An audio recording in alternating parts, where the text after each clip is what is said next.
everybody, and welcome to Read Aloud with Miss Julie. I'm with the Romeoville branch of the White Oak Library District, and we have been reading this great book called Because of Winn-Dixie by Kate DiCamillo. So I'm going to read 2 more chapters to you today. We left off in the middle of Miss Franny Block's story about her great-grandfather and his experience in the Civil War.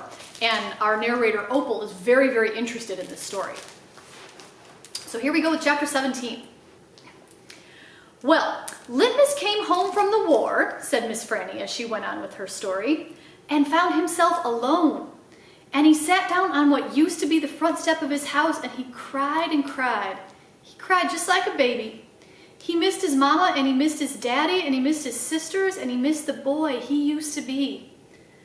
When he finally finished crying, he had the strangest sensation. He felt like he wanted something sweet. He wanted a piece of candy. He hadn't had a piece of candy in years. And it was right then that he made a decision. Yes, ma'am. Litmus W. Block figured the world was a sorry affair and that it had enough ugly things in it. And what he was going to do was concentrate on putting something sweet in it. He got up and started walking. He walked all the way to Florida. And the whole time he was walking, he was planning. Planning what? I asked. Why, planning the candy factory. Did he build it? I asked. Of course he did. It's still standing out on Fairville Road. That old building, said Amanda. That big spooky one? It is not spooky, said Miss Franny. It was the birthplace of the family fortune. It was there that my great-grandfather manufactured the Litmus lozenge, a candy that was famous the world over. I've never heard of it, said Amanda. Me neither, I said.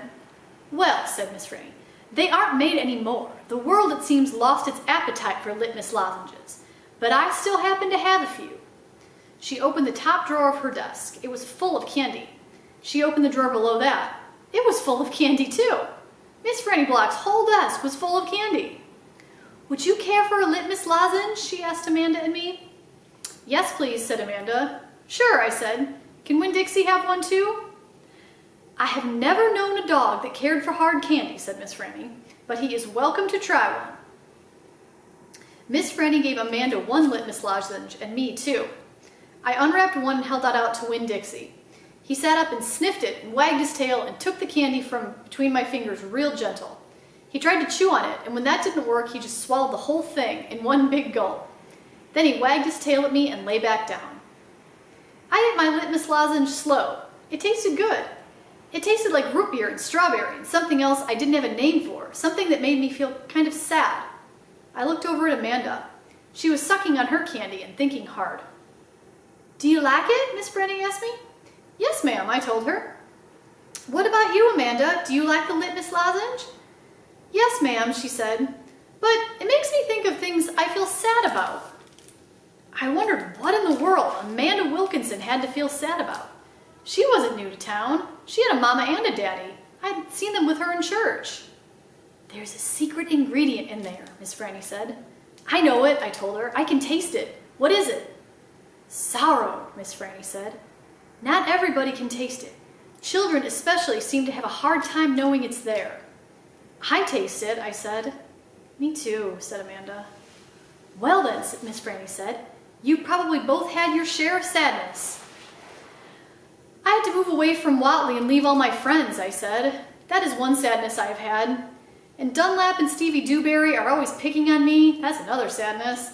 And the biggest one, my biggest sadness, is that my mama left me when I was still small. And I can hardly remember her. I keep hoping I'll get to meet her and tell her some stories. Makes me miss Carson, said Amanda. She sounded like she was going to cry. I have to go. And she got up and almost ran out of the Herman W. Block Memorial Library. Who's Carson? I asked Miss Franny. She shook her head. Sorrow, she said. It is a sorrow-filled world. But how do you put that in a piece of candy? I asked her. How do you get the taste in there? That's the secret, she said. That's why Litmus made a fortune. He manufactured a piece of candy that tasted sweet and sad at the same time. Can I have a piece to take to my friend Gloria Dump? And another one to take to Otis down at Gertrude's Pets? And one for the preacher? And one for Sweetie Pie too?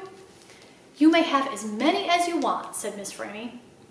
So I stuffed my pockets full of litmus lozenges, and I thanked Miss Franny for her story. And I checked out Gone with the Wind, which was a very big book. And I told Winn-Dixie to get up, and the two of us left and went over to Gloria Dump's. I rode right past the Newberry's house. Dunlap and Stevie were playing football in the front yard, and I was just getting ready to stick my tongue out at them. But then I thought about what Miss Franny said, about war being hell. And I thought about what Gloria Dump said, about not judging them too hard. And so I just waved instead. They stood and stared at me, but when I was almost all the way past, I saw Dunlap put up his hand in the air and wave back. "Hey," he hollered, "hey, Opal." I waved harder, and I thought about Amanda Wilkinson and how it was neat that she liked a good story, same as I did. And I wondered again, who was Carson? Chapter 18. When we got to Gloria Dump's, I told her I had 2 surprises for her and asked which one did she want first, the small one or the big one. "The small one," said Gloria. I handed her the litmus lozenge, and she moved it around in her hands, feeling it. "Candy?" she said. "Yes, ma'am," I told her. "It's called a litmus lozenge." "Oh, Lord, yes. I remember these candies. My daddy used to eat them." She unwrapped the litmus lozenge and put it in her mouth and nodded her head. "Do you like it?" I asked her. "Mm-hmm." She nodded her head slowly. "It tastes sweet, but it also tastes like people leaving." "You mean sad?" I asked. "Does it taste like sorrow to you?" "That's right," she said. "It tastes sorrowful but sweet. Now, what's surprise number 2? "A book," I said. "A book?" "Uh-huh," I said. "I'm going to read it out loud to you. It's called Gone with the Wind. Miss Franny says it's a great book. It's about the Civil War. Do you know all about the Civil War?" "I have heard it mentioned a time or 2, said Gloria, nodding her head and sucking on her litmus lozenge. "It's going to take us a long time to read this book," I told her. "There are 1,037 pages." "Hooey!" said Gloria. She leaned back in her chair and crossed her hands on her stomach. "We best get started then." And so I read the first chapter of Gone with the Wind out loud to Gloria Dump. I read it loud enough to keep her ghosts away, and Gloria listened to it good. And when I was done, she said it was the best surprise she had ever had, and she couldn't wait to hear chapter 2. That night, I gave the preacher his litmus lozenge right before he kissed me goodnight. "What's this?" he said. "It's some candy that Miss Franny's great-grandfather invented. It's called a litmus lozenge." The preacher unwrapped it and put it in his mouth, and after a minute, he started rubbing his nose and nodding his head. "Do you like it?" I asked him. "It has a peculiar flavor." "Root beer?" I said. "Something else." "Strawberry?" "That too. But there's still something else. It's odd." I could see the preacher getting further and further away. He was hunching up his shoulders and lowering his chin and getting ready to pull his head into his shell. "It almost tastes a little melancholy," he said. "Melancholy? What's that?" "Sad," said the preacher. He rubbed his nose some more. "It makes me think of your mother." Winn-Dixie sniffed at the candy wrapper in the preacher's hand. "It tastes sad," he said, and he sighed. "It must be a bad batch." "No," I told him. I sat up in bed. "That's the way it's supposed to taste. Litmus came back from the war and his whole family was dead.